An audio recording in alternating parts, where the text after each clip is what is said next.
Hi friends, welcome to Salem Padma சமையல். இன்றைக்கி நம்ம என்ன பார்க்க போகிறோன்னா, கல்யாணம் ஹோட்டல்லலாம் பண்ணுற மாதிரி தக்காளி கூட்டு. இது பார்த்திங்கன்னா சாதத்துக்கு சைட் டிஷ்ஷாக வைப்பாங்க. அதெல்லாம் நம்ம இட்லி, தோசை, சப்பாத்தி இதுக்கெல்லாம் கூட சூப்பர் காம்பினேஷனாக இருக்கும். வாங்க போய் பார்க்கலாம். அதுக்கு முன்னாடி நம்ம சேனல் இப்போ தான் புதுசாக பார்க்குறீங்கன்னா சப்ஸ்கிரைப் பண்ணிக்கோங்க. பக்கத்தில் பெல் பட்டனையும் கிளிக் பண்ணிக்கோங்க.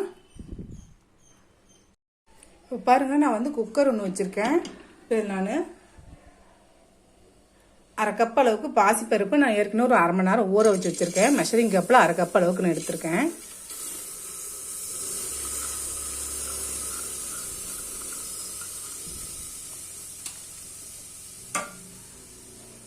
இப்போ இதில் நான் அரை கிலோ அளவுக்கு தக்காளி இந்த மாதிரி கட் பண்ணி வச்சுருக்கேன். அதையும் போட்டுடலாம். அதில்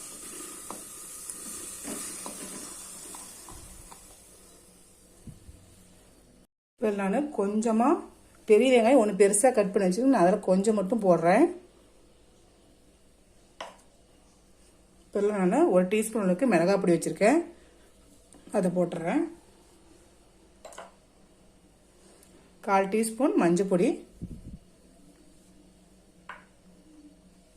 இப்போ இதுக்கு தேவையான அளவுக்கு உப்பு போட்டுடலாம். உப்பு போட்டுட்டு நான் கொஞ்சமாக தண்ணி ஊற்றுறேன். நான் ஒரு அரை கிளாஸ் அளவு ஊற்றிருக்கேன். இப்போ இது நம்ம கலந்து விட்டுடலாம்.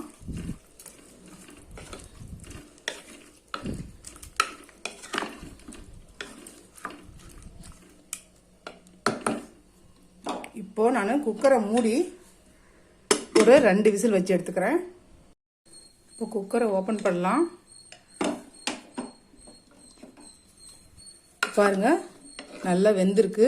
நான் அரை மணி நேரம் ஊற வச்சனால நல்லா பருப்பு 2 விசில் நல்லா வெந்துருச்சு. இன்கேஸ் நீங்கள் வந்து ஊற வைக்க மறந்துட்டிங்கன்னா தண்ணி கொஞ்சம் எக்ஸ்ட்ரா ஊற்றி ஒரு 4 விசில் விட்டுக்கோங்க. இப்போ நம்ம தாளிச்சிக்கலாம்.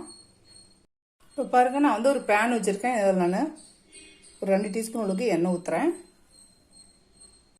இப்போ இது நான் அரை டீஸ்பூன் கடுகு, அரை டீஸ்பூன் உளுந்து வச்சுருக்கேன். அதை போட்டுடலாம். இது பொரியட்டும். இப்போ கடுகு பொரிஞ்சிச்சு. நான் பெரிய வெங்காயம் ஒன்று கட் பண்ணி வச்சுருக்கேன், அதை போட்டுடலாம்.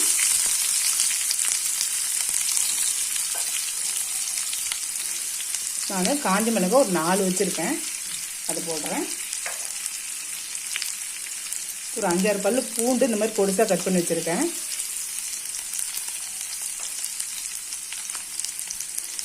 கொஞ்சமாக 1/4 டீஸ்பூன் கம்மியாக பெருங்காயத்தூள்,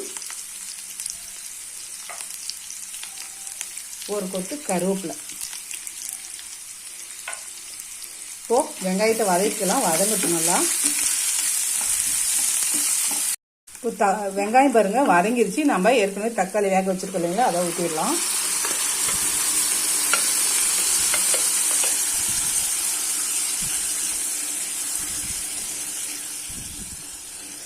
இப்போ இது ஒரு மீடியம் ஃப்ளேமில் ஒரு 5 நிமிஷம் கொதிக்கட்டும். இப்போ பாருங்கள், இது நமக்கு நல்லா கொதிச்சு கொஞ்சம் திக்காயிருச்சு. இப்போ நான் கொஞ்சமாக மல்லி இலை போட்டு இறக்கிடுறேன். அவ்வளோதாங்க, சூப்பரான நம்ம தக்காளி கூட்டு ரெடிங்க. இப்போ பாருங்கள், நம்ம செஞ்ச இந்த தக்காளி கூட்டு ரெடி ஆயிடுச்சு. இது குயிக்காகவும் பண்ணிடலாம், நல்லா டேஸ்ட்டாகவும் இருக்கணும். நீங்களும் ட்ரை பண்ணி பாருங்கள். இந்த வீடியோ உங்களுக்கு பிடிச்சிருந்தாக்கா லைக் பண்ணுங்கள், ஷேர் பண்ணுங்கள், கமெண்ட் பண்ணுங்கள்.